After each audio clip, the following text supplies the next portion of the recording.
Zeros, friend or foe? This is a magnified look at the use of zeros in the education system by Jessica Levitt. So this is an analysis of an article entitled Are Zeros Your Ultimate Weapon? By Thomas R. Guskey. So first off, who is Thomas R. Guskey? Well, he is a professor of educational psychology at the University of Kentucky. He was a former middle school teacher and served as an administrator in the Chicago public school system. He was the first director of the Center for the Improvement of Teaching and Learning. The majority of his work focuses on evaluation and student assessment, and he is considered an expert in this field. So in this article, he starts off by outlining the key reasons why teachers give grades. Teachers seem to agree that grades are useful for updating students and parents about academic achievement. They help diagnose learning disabilities early on. They help gauge the effectiveness of instruction. They motivate students to try their best.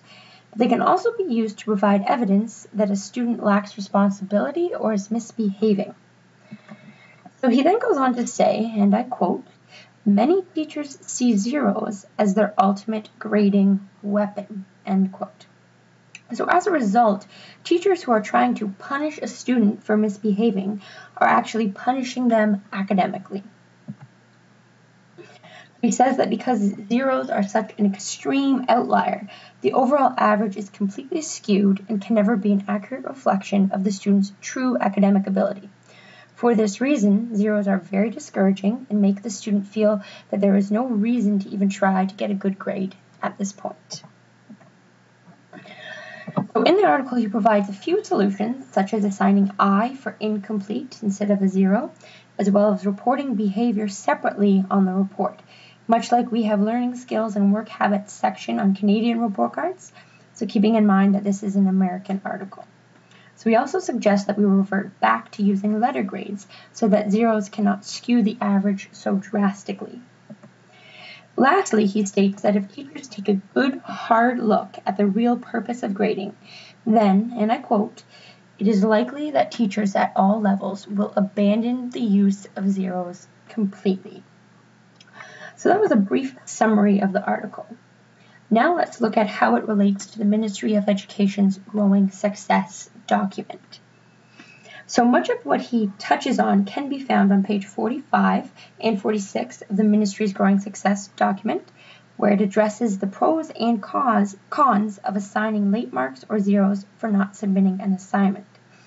So the document states that many people, including students and parents, do believe that late marks and zeros are acceptable because there should be, and I quote, "clear boundaries on student behavior and known consequences for not submitting assignments for evaluation or for submitting them late." Now on the flip side, the document also outlines on page 46 that many experts in the field of evaluation feel that deducting marks and giving zeros will not change student behavior and actually have detrimental effects. These experts believe, and I quote, that success is the best way to breed more success. So the document does not definitively say that teachers are not allowed to assign zeros. However, it merely states the professional judgment of the teacher is critical in deciding what strategy will benefit the student most. So now in my experience during my last placement, where I taught grade 9 applied math, I was told by my associate teacher that the students really do not work unless it is graded, nor will they do homework. So as such, I gave out worksheets after every lesson, and I gave them ample time to complete the sheets in class while I walked around and provided help. I reminded students on a daily basis that I would be collecting all of the sheets by a certain day because I wanted them to mark them and hand them back before their test. So I stuck to my word, and after I handed everything back, I could no longer accept late assignments. The students who did not hand anything in or hand in the worksheets received an I for incomplete. However, it was weighted as a 0. So now in this case, I felt justified in giving 0 because there were so many grades being entered that the 0 had little effect on their overall average in this case. I also felt it was fair because the students just simply did not do the work and they had multiple chances to ask for help. So now, after reading this article, my position on giving zeros has remained the same. And my position is that I would never give out a 0 because a student behaved badly in my class. I would never give a 0 to a student without giving them a reason to explain to me why they didn't hand something in. And I would never use the mark of 0 as a hypothetical weapon. I will always use my professional judgment when it comes to evaluation, and I can never see myself giving out a 0 if a student puts forth some sort of effort. However, I cannot say with certainty that I would never give a grade of 0 over the course of my entire career, even after reading this article.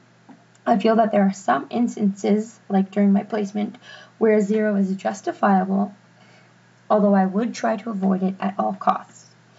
But my idea is that education is a two-way street, and if I as a teacher do my part, then the student is responsible to do theirs, and that includes submitting work in a timely fashion. But I don't want to scare my students into handing in work by dangling a 0 over their heads. I want to inspire them so that they want to hand in work. And if they don't, I will look in the mirror and ask myself, what can I do to change that? But in my humble opinion, I don't think that simply eliminating the use of zeros across the board will necessarily make grades any more accurate. Further, eliminating the use of zeros may send the message to certain students that it is okay to do nothing because it doesn't matter. They can still pass. I think a more appropriate solution would be to have teachers justify any mark of 0 that they give and provide satisfactory evidence of how they did everything in their power to avoid giving a grade of 0. Because when it really comes down to it, the problem is the fact that there are extremely unprofessional teachers out there who think it is okay to use zeros as a weapon. The problem is not the zeros themselves.